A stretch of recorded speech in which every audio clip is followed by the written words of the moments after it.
a war in the Middle East. Professor Johnston, do stay with us as we turn over to our next story. We head to the United States, and New York City Mayor Zohran Mamdani announced an executive order to strengthen protections for immigrants and reinforce the city's sanctuary status. The order prohibits ICE from entering city properties such as schools, hospitals, and shelters without a judicial warrant. It also boosts privacy protections, ensuring that New Yorkers' personal data cannot be unlawfully accessed by federal authorities. Let's listen in to the statements. Day after day, we bear witness to cruelty that staggers the conscience. Masked agents, paid by our own tax dollars, violate the Constitution and visit terror upon our neighbors. They arrive as if atop a pale horse, and they leave a path of wreckage in their wake. People ripped from their cars, guns drawn against the unarmed, families torn apart, lives shattered, quietly, swiftly, brutally. If these are not attacks upon the stranger among us, what is? This cruelty is no faraway concept. ICE operates here in New York, in our courthouses, our workplaces. They skulk at 26 Federal Plaza, the same building where I waited in fear as my father had his citizenship interview. If these are not attacks upon the stranger among us, what is? ICE is more than a rogue agency. It is a manifestation of the abuse of power. We will protect New Yorkers' private data from being unlawfully accessed by the federal government and stand firmly against any effort to intrude on our privacy. No New Yorker should be afraid to apply for city services like childcare because they are an immigrant.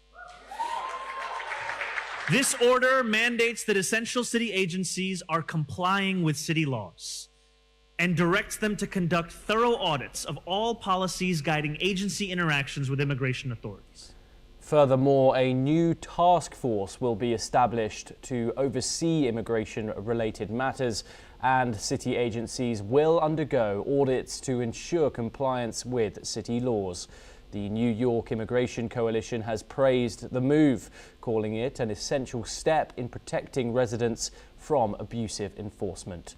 The mayor formally signed the executive order later during his Interfaith breakfast, marking the start of these significant changes. Let's listen in. Right here in this moment, I shall sign an executive order that will uphold our city's protection not just of our fellow immigrant New Yorkers, but of all New Yorkers from abusive immigration enforcement.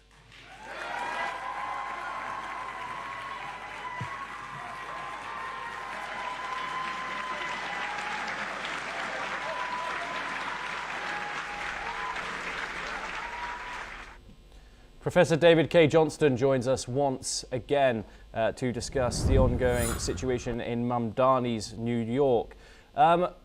Professor, how will this executive order interact with federal immigration and ICE's authority, given that friction that we've seen in other blue states? Well, there's been non-cooperation by New York authorities with ICE, and there is no legal obligation for local and state law enforcement or other government agencies to cooperate in these matters with the federal government.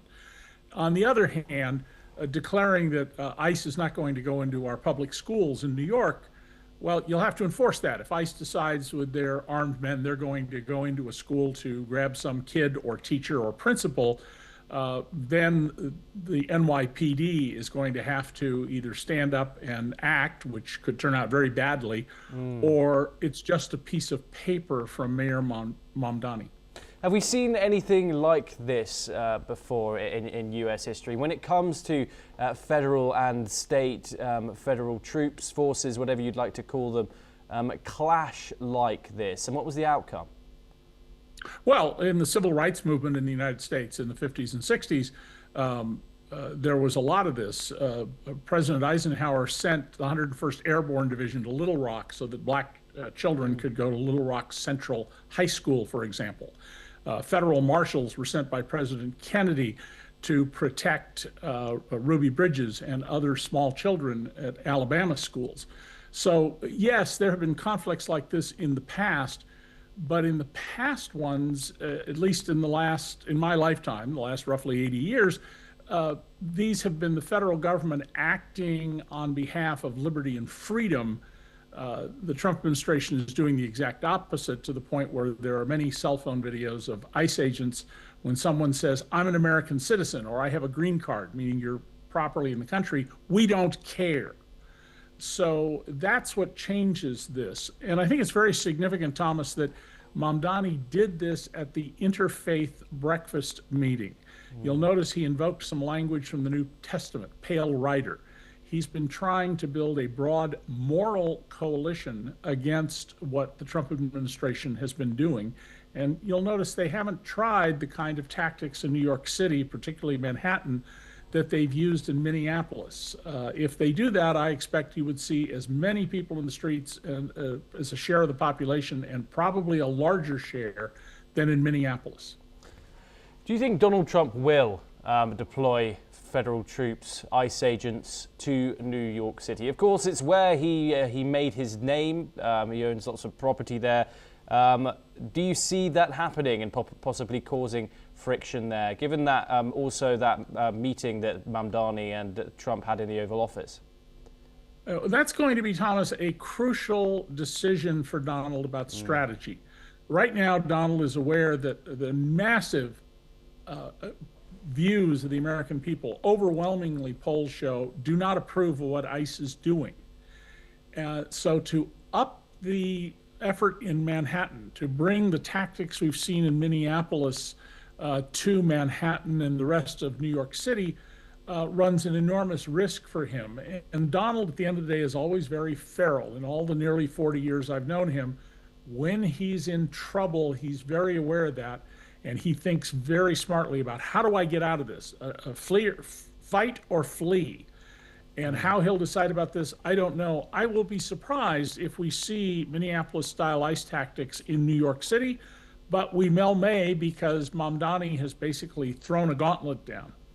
Professor David K. Johnston, thank you so much for taking the time in joining us. It's always a great pleasure to talk to you. We now move on to our next story, and the United States has arrested a key suspect in the 2012 Benghazi consulate attack.